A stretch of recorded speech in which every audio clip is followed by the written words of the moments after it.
Today I want to show you a really simple and reliable way of creating a lush moss pole.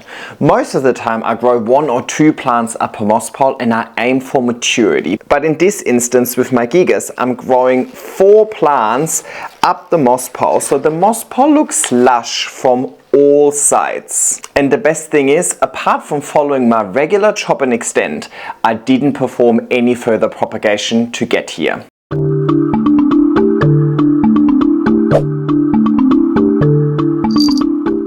Hey everybody, and welcome back to my YouTube channel. This is my Philodendron gigas, and as I mentioned in the intro, I'm not aiming for maturity over here. Well, to be fair, I used to aim for maturity, but over the years I realized that I don't think this plant is ever really going to mature for me. I'm not too sure why, but look, after years of trying and not being successful, I eventually switched my strategy. And instead of aiming for one mature plant to grow up one side of the moss pole and give me these big leaves, why not create a moss pole that is super lush, compact, and looks good from all sides? And this is what I ended up with. Now this plant has been with me for many years, I think 4-ish years by now, and it started as a really small cutting, and I initially gave it a moss pole and just single planted it because I wanted to grow it to maturity. But 2 years ago my strategy changed. Now of course the easiest way to achieve a lush pole is to just start multiple cuttings at the very beginning of the journey, but I was already a few years into the journey by now and I didn't really want to take single node propagations and then start all over again. I wanted to take advantage of all of the growth I've had on that moss pole already. Now the plant reached the top of the moss pole and didn't look that impressive, but I had to perform a chop and extend anyway. A chop and extend is where I take the top part of the moss pole, I chop it off and I plant it back into the pot, and all of that is facilitated by the root system within the moss pole. So at the time of having to do that chop and extend, I figured, what's the point in just keep going with chop and extends over and over again? I'm just gonna have this one vine with small leaves on that moss pole in perpetuity. That is not necessarily going to be worth the space and resources that I have to put into this plant. So I thought, why not try something different? And I suppose that something different is the strategy I'm talking about today.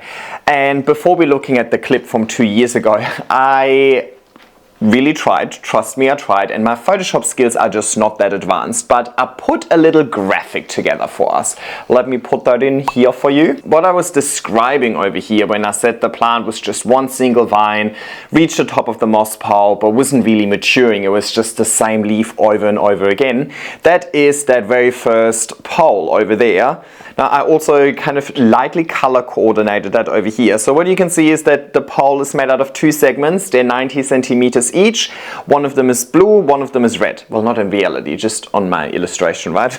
So 2 years ago when I started this strategy, what I did is I took the top off, and instead of just extending the top, I planted the top and the bottom right next to each other and then extended the center of those 2 poles. So let's have a look at what that looked like. So now we're moving on to a chop and extend that's way overdue. So this is my Philodendron gigas. It also had a tough battle with spider mites, and it shows. So the leaves haven't really increased in size as it grew up the moss pole. I believe that's just due to it, battling with spider mites. It had to focus on getting healthy rather than growing large in the first place. Obviously could have something to do with light and humidity or whatnot as well, but I have chopped that stem over here so that it can dry out, and I've done that, honestly, I've done that like 2, 3, 4 weeks ago already. So since then what happened is the bottom part has given me a new shoot here and a new shoot here. And the top part, I actually also chopped the growth point off because it was a little bit messed up. And it's giving me a new growth point here, and it's giving me a new growth point here. So currently I have 4 growth points on here. So what I want to do is I want to combine these 2 moss poles, pot them right next to each other, and have a lush pole. Extend one of them and then hopefully redirect the shoots from the other one onto the same moss pole. So to create like a lusher display rather than a full display. So this method I call chop and extend, and I've done that so many times, and I've videoed the whole thing plenty of times as well. So in case you're interested, you can find that in my moss pole playlist and in my description. Always link everything in the description that I can. Okay. Now it's one of these plants, like I really want to see it mature, but I just cannot really figure out why it hasn't matured for me already. Alright, that came off really easily. Happy days. So we've got the two, and the idea is that I now just put them right next to each other somehow, probably on this side, to create a nice lush display and kind of fill in the gaps. Oh, I'm looking forward to this. Okay, let's put this down. Now, what that requires is a larger pot, which I forgot. Large tub of aeroid mix. Come on. What I need to do is I need to get this out of its current pot.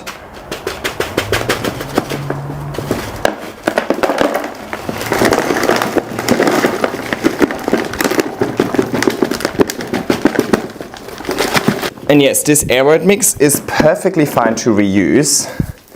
But what I'll do is I will reuse this for any of the plants I pot up outside. So I collect all of my aeroid mix, I put it in a big bucket, and then when I need to repot some of my large plants outside, because I'll use really large pots for some of these outside, then I'll use it. I literally just lost it. Did you watch me just lose it? Okay, there's one of these leaves that will not make it over the edge of the pot. Now, I actually think that the bottom part of the pole looks nicer than the top part, so I'm going to re-extend the bottom part. And I am just going to pot this right next to it, which means this leaf is also not going to make it. So the bottom leaf is not going to make it. It's too close to the bottom, but it was ugly anyway. So if I put these two next to each other, beautiful, and I'll extend this one. So the idea is that these two shoots, as they grow up, I will then redirect towards the extension. Or should I extend this one? Actually, I should extend this one. Never mind. So what I'll do now is I'll just fill it up with aeroid mix. And I can put this kind of towards the back end of the pole.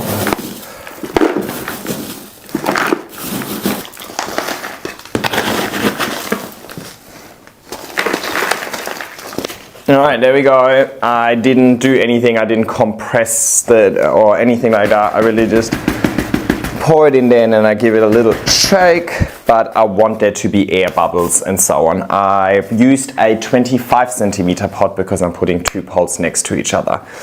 So let me just connect these two poles to each other as well, just using one cable tie in the back. Maybe I just pop it right in the middle. Is that weird? No, that's perfect, huh? Okay, so I don't think I need to water because both of the bottom moss poles are still moist. Obviously the top one is slightly moist because I just made that moss pole a couple of days ago. But that is it. And the leaves look all clean and happy as well. So apart from this one that has a bit of spider mite damage from before. Actually, let me just show you what spider mite damage looks like up close. You can see all of these little dots where the spider mites just suck the life out of it. Backside actually looks pretty fine. But yeah, this is classic case of spider mite damage. So I'll choose a new decorative planter and I'll pop it back to where it belonged. It belonged behind here. Okay. And guys, don't ask me what physical force this is, but I'm just picking it up by the garden stake. Oh, and I forgot to attach the poles to each other, otherwise this one is just going to shimmy around. Alrighty, and it goes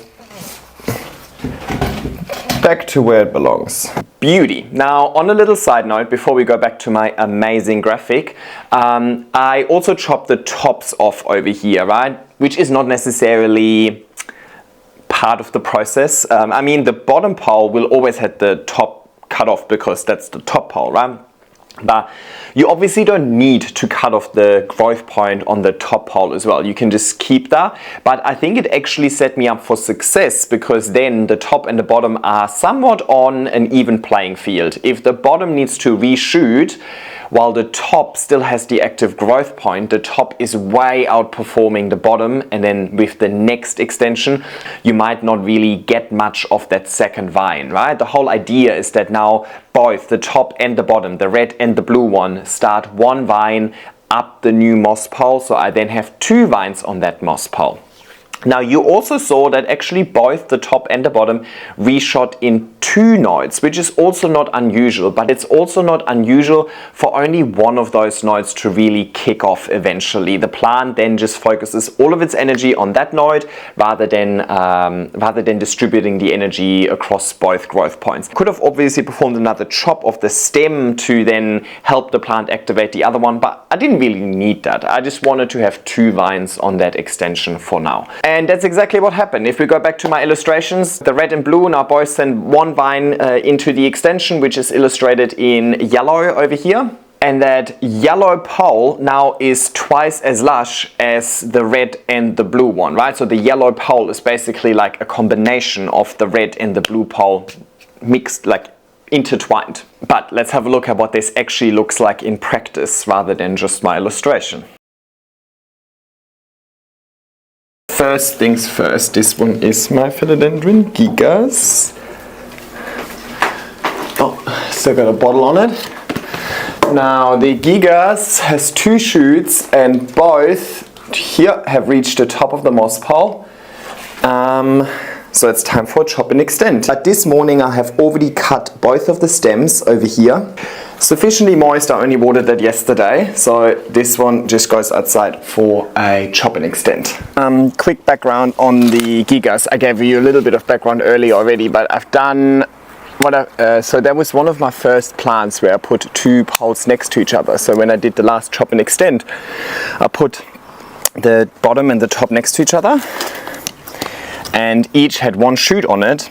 Now, because each shoot then found the extension, this extension now has two shoots on it, right? So with this chop and extend, I'm now doubling the plant impact, if that makes sense, you know what I mean? It hasn't really sized up as well as I would have hoped it to size up, which is a little bit unfortunate, but I think it's still good.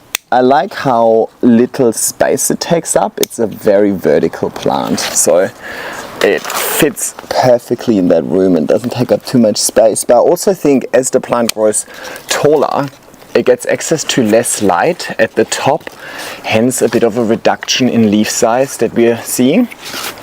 But look how well this plant has rooted into the pole. That's pretty good. I mean, look at this. And these are the roots that we're relying upon as part of the chop and extend now. I'm not going to walk you through all of my chop and extend steps. I've done it plenty of times on my channel now, so it's in my moss pole tutorial playlist. Oh, hello, voiceover Jan over here. I thought I'd just speed this up and do a voiceover instead because I was just yapping about life in this video.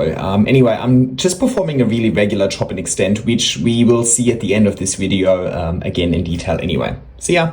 I just went ahead and I took that yellow pole and I extended it with a normal pole, right? Of course, in this instance, what I could have done is I could have also taken the yellow pole and then planted back with the red and the blue and have all of them reshoot yet again. But at some stage, the red and blue pole are just getting a little bit ugly, right? I mean, by now, these leaves are quite old. They've done their work, they're reshot and created all of that beautiful growth on that yellow pole, you know, and at some stage it's also just time to say goodbye. I actually gave them to Tim and it kind of died. But technically I could have obviously also cut again and then single node propagated that plant and so on, but that's a whole nother process, right? Let's just focus on creating that one statement piece really. That's what I really want to focus on today. So I extended the yellow pole with that green pole. And those 2 vines will then just continuously grow up the moss pole until it reaches the top of the green pole. And guess what? We can now just repeat the process all over again. Now, unfortunately, I don't actually have footage of that. I'm sure I took the footage, but I, for the life of me, cannot find the footage. But I basically just repeated the entire process yet again. But this time, instead of starting with 1 vine on each pole, I'm starting with 2 vines on each pole. So I cut the yellow and the green pole in half. I put the yellow next to the green pole. I then put an extension in the middle. And now each shoot on each of the poles is going to find its way onto the extension on top. So I end up with 4 cuttings, and that's where we ended up with over here. I think actually in between I performed another chop somewhere just of a growth point, and I think there might be 5, but let's just investigate. So I'll bring you a bit closer. So I've got the first one over here reached the top. The second one over here also already exceeded the top and growing a new leaf. That is good. I have one over here that is obviously a little bit behind, number 3. And I've got one over here, number 4. Let's see if that is it. Hang on, I didn't count this one. 5, no? Yes, this one is number 5. Where did that come from? I'm so confused. Anyway, let's maybe look at the cuts and then we'll find where it came from. So obviously here are the 2 vines on this pole, and then each of them has reshot and found its way onto the extension. Easy. Let's have a look at the other one. Over here we also have 2 vines. Ah, okay, this one is double. Look at that. This one has 1 vine going up here from this cut over here. And this one also activated and also grew on there, which is this one. Okay, fine, sweet. And then here's the other one that continued growing. Look at these chunky roots. Actually, Gigas has these really, really funky, fluffy roots.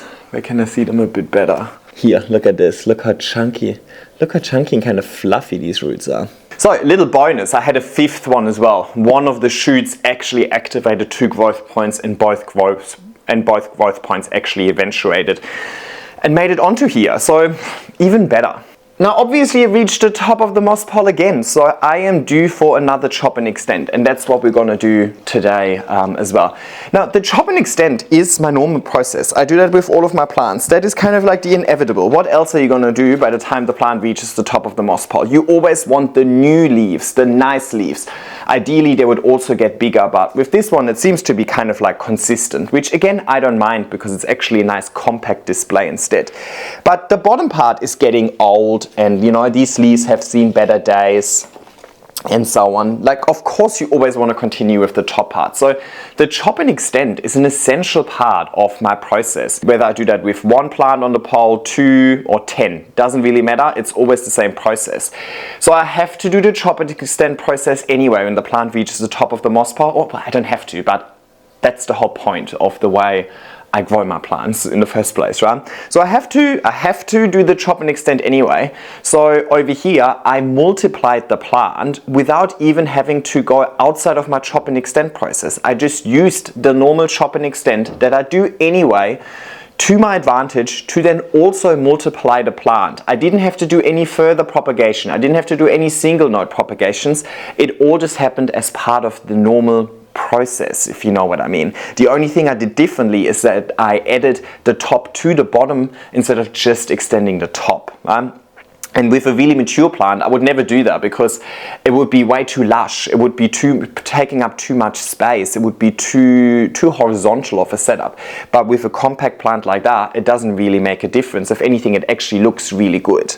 Anyway, now what I have to do is I have to chop all of these stems so that we can do the chop and extend. So let me do that. I'll just chop I basically chop a little piece out of the stem so that the stem can callus over.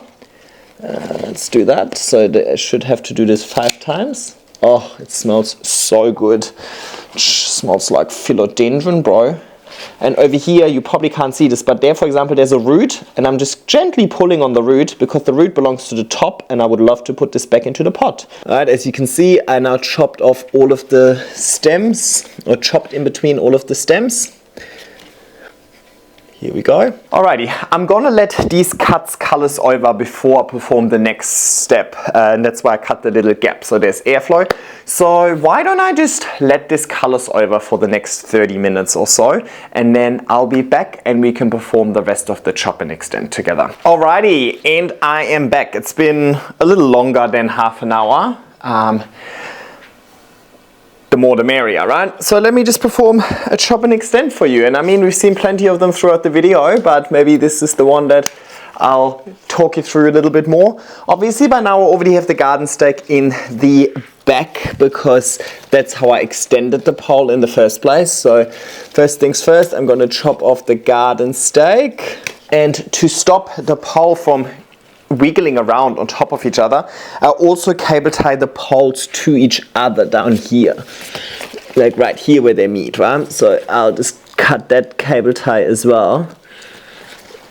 And that's also the moment where I should probably start holding on to the extension because it could fall anytime now. You can kind of see that. Alright, let's see if you can see this. Nah, there's too much. Maybe, probably not. But you should be able to see that there's one root kind of connecting, going from the top into the bottom, which is obviously not unusual. That's the whole idea of the moss pole. It's just a bit unfortunate in this instance. I'm gonna cut it. Oh, look, this one even kind of came out. And this one is the one that I saved earlier, right? So that's good. Alrighty, so this is the top that we're working with. The bottom part is actually still looking really good. It recently grew really fast, actually over the last year or so. So this one is going to go to Tim. He now also has 5 shoots that could all reshoot. I'll show you that in a second. I just can't really let go of this right now, so we got to continue with this. And that also is the moment I realized that I didn't bring any of the other tools that I need. I mean, I could probably put it somewhere, but because the plant is growing 360 degrees around the pole, I can't really lay it down anywhere. Let's do this first. Down here, this part of the pole has obviously moss in it, but it will be potted up in a pot, and the pot has less surface area, so it retains more moisture. I don't appreciate the high water retention capacity of moss down here in the pot, so I'm gonna remove as much of the moss as I can, but at the same time, as you saw earlier, there could be roots in it. I don't necessarily want to rip any roots, so it's a trade-off between ripping roots and potentially reducing the risk for root rot. I've never actually had root rot as a result of this, so I'm not too pedantic about it. I also don't have, the only pot I had left was broken, so I fixed it with tape, but it will just be fine. Now the moss that I took out over here, I will replace with aeroid mix, nice and chunky for my moss poles. Lots of bark, perlite and everything. And now you can see, you should really be able to see the 5 shoots here. 1, 2, 3, 4, 5. 5 shoots, right?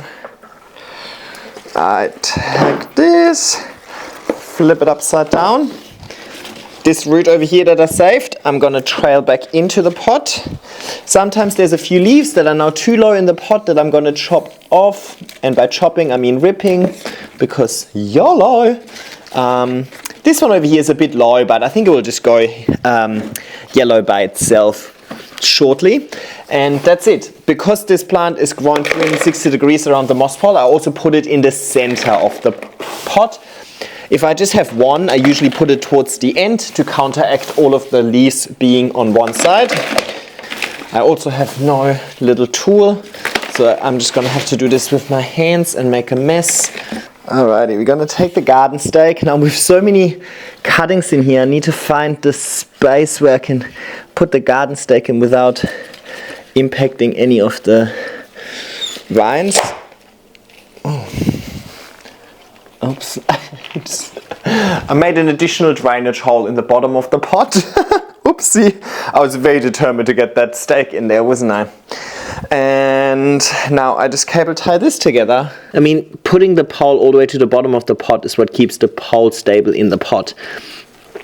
Putting it in a heavy decorative planter is what keeps the whole thing stable. And then the garden stake just keeps the pole in itself stable. So the pole in itself doesn't like cave in halfway. When I make moss poles, I never fill the bottom part because that bottom part could end up in a pot if it's a first moss pole, but in this instance it's an extension, so I top that up and I top up the little top bit over here as well. Whereas over here I have the little gap to put the water bottle in later. And now this garden stake makes it so easy for me to extend this because I can just pop that on here and use the garden stake to hold it in place. Easy peasy. If there's moss sticking out over here on the side, I always get rid of it because it makes a really messy watering experience. Alrighty, and now I also just want to connect the two poles to each other. Again, so this one can't shimmy around. If that shimmies around, eventually the plant has attached to it. I'm basically just putting too much stress on the stem. I usually just in 2 or 3 spots, depending on how easy I can access the actual pole. Over here it's a bit harder because there's so many stems and leaves in the way. Alrighty, and here we are. We now have the new pole with 5 shoots on there, and they're now extended, so all 5 shoots can start their journey up the extension. Quickly show you the bottom as well, and then I just want to address a few other things. So again, here's the bottom. You can see the corresponding 5 chops. Now this one in itself, has a chop here and here. So the newest node over here is already reshot. So I'm assuming this node over here will reshoot and maybe the one down below. This node in itself is not going to reshoot again because it already did. So maybe we only end up having 4 reshoots, but I think that is still quite a bit. It's definitely a good starter. They're a kickstarter to grow a new plant, right? If we're going back to my graphic, by the way, give the video a thumbs up just for my graphic. It took me way too long to do that in Photoshop. I actually tried AI. I tried to explain the process to AI and I explained it step by step and I was like, do a graphic for me.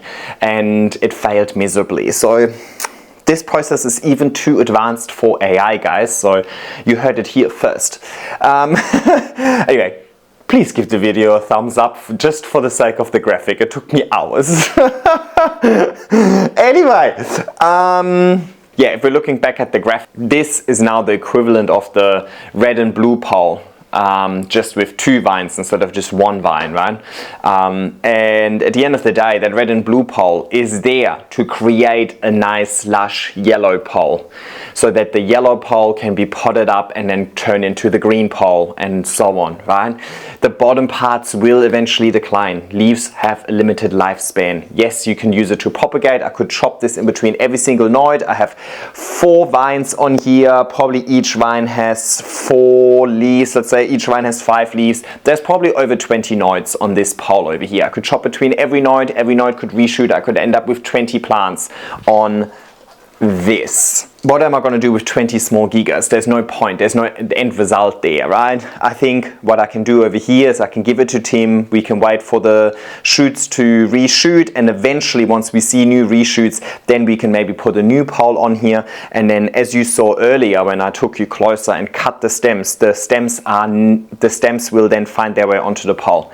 Now the stems should usually find their way onto the pole itself because roots are attracted to moisture, so the plant wants to find the pole. But you can also just use a piece of wire like this, for example. It's just a normal wire I put into a little U shape, and you can go, hey, I want you to go here, and then attach it and so on, right? So you could do either or.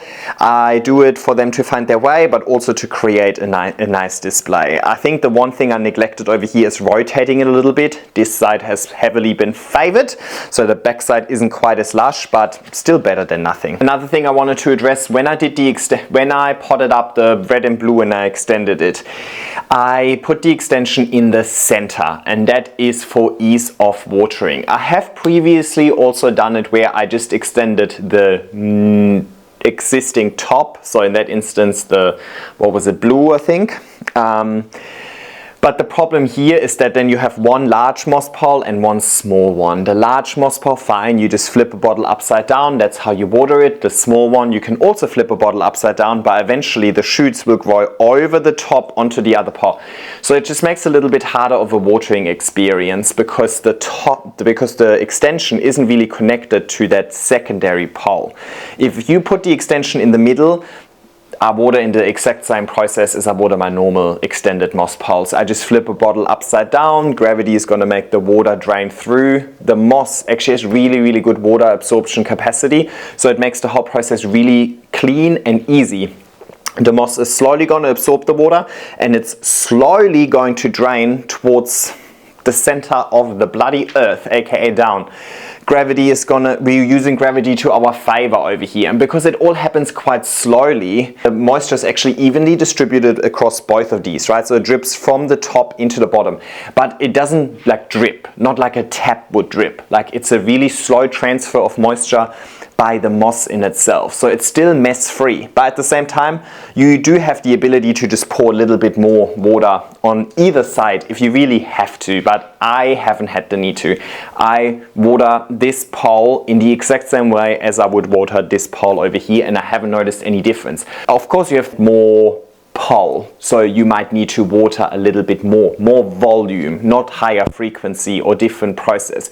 You might just use a little more volume of water because there's just more moss. But also because I'm putting them together and there's so many plants around it, this plant actually creates its own little humidity environment around the moss pole. I've noticed this moss pole drying out less quickly than moss poles that are more exposed due to a lack of plant on it. Of course, the size of the plant also makes a difference, right? At the very beginning I put a video of my glorious in there. Well, all of these leaves combined probably have the same surface as one glorious leaf. So obviously the glorious is going to be thirsty just purely based on leaf size. So again, I can't give you a frequency in watering, but when it comes to the process, everything is the same. Assess whether or not your plant needs water by crunching the pole. If it's crunchy, put a bottle upside down, let it drain. If you don't know how much water to put, use less water and assess how far it goes down, and then you can always top it up with more. The goal is to keep the moss pole moist without drowning the pot. I have gotten so good at this method over the last 6 years that I actually managed to only ever water my poles and just have enough excess water in the pot for the pot to be moist but never sit in water. But you know, that's a feeling. Like based on the crunch, based on the plant, based on the location, based on historic waterings of that plant in that location and so on, I have somewhat of a feeling for when to flip a bottle upside down and how much water to put in that bottle and so on, right? So the principles apply. Everything else is the exact same. Literally the only difference we've got over here is that I'm putting the bottom and the top together. Of course, there's other ways of getting to that result. I'm just taking advantage of my chop and extend process that I would do anyway. So for me, this is actually the easiest and the most reliable one because I'm also only ever taking full-sized pole propagations. At no stage in this whole journey did I end up with unrooted cuttings or single node cuttings that could have much easier dried out and died or not eventuated and so on. Every single cutting is the size of a whole pole, which means that every single cutting has a decent root system within the moss pole, which means it reshoots much faster, it has less chances of going back to juvenile, reverting back to juvenile, and it has way less chances of just going wrong. So this is really, really reliable and it's easy. It's a byproduct of the chop and extend anyway. Other ways of achieving that is obviously having a little bit more foresight and just propagating the plant as early on as possible, which I also often do, but I only ever do that when I already know that I'm gonna grow this plant really lush. When I have no desire to grow to maturity in the first place. For example, my variegated Milano, I already have a really hard time growing a normal Milano to maturity. So it also having variegation, I basically gave up from the beginning and I chose to just multi-plant it as many times as I can. So I think I have 20 shoots on there for now, right? Also with every shoot, I increase the chances of getting nice variegation back and so on. So over there, that was my vision from the beginning. So obviously, if that's my vision from the beginning, I want to chop my plant as early as possible so that as early as possible I can have multiple plants growing on there. If I would have known this and I would have propagated my initial little plant from 4 years ago, I probably could have had this same result 2 years earlier, right? I feel like the first 2 years were wasted. Not wasted. I enjoyed the journey, right? But you know what I mean. But at the same time, it's also not a race, right? It's a marathon, not a sprint. But if you know you want to grow a lush pole 360 degrees around the moss pole, the earlier you chop, the earlier you're going to create lushness, but it comes at the expense of risk. Single node cuttings are much riskier than full poles with established root systems via air layering, right? Unrooted cuttings, way more risky. If a plant is juvenile, way more risky, right? You still have a lot of lessons to learn with that plant in relation to its conditions and so on, and you're now introducing a little bit of shock by propagating it so early on in the journey as well. Still something I do a lot, but it's obviously a little bit riskier than this. The other thing you could do is by the time the plant reaches the top of the pole, you could of course also let it grow off the pole. Let's have a look at this. Over here, my El Salvador has reached the top of the moss pole. What I'm going to do here is I'm going to let it grow and then I'm going to start pinning it to the moss pole over here so it then grows down. I have done this with my Mangela over here. See how I trailed them across and then I trail it down, down, down, down, down, down, down, down, down. It's making contact with the pot, it's growing roots into the pot, and I can then start the journey of the plant back up the pole. Got another one here that I need to manage. Now with this, once the plant has trailed all the way back down and has established a root system, not just on the way down into the pole, but also back into the pot, I can chop the bit where it overlapped the moss pole at the top, and I now also essentially have 2 vines on there. But one vine is growing down and now obviously back up. Again, I can eventually chop back down there again, right? So you don't have to go through the chop and extends. You can also just vine your plant up and down, and then chop here, here, here, if you know what I mean. And then you also have a very similar result. That is something I've done with my Micans, for example, because my Micans had a really skinny stem that is easy to manipulate.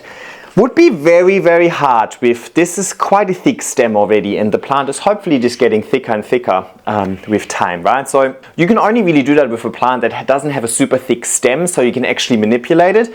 And on the way down, you're growing against the growth pattern. So it's a continuous effort from your side. Every time the plant wants to keep growing up, so it's going to grow off the moss pole again, you need to let it grow long enough so you don't snap it and then gently pin it back down onto the moss pole. Let it grow again, gently pin it back down. So it's a continuous effort throughout the journey, not just by the time you hit the chop and extend. I did not have to do that over here, and of course growing against the growth pattern isn't just more work, also yields lower results.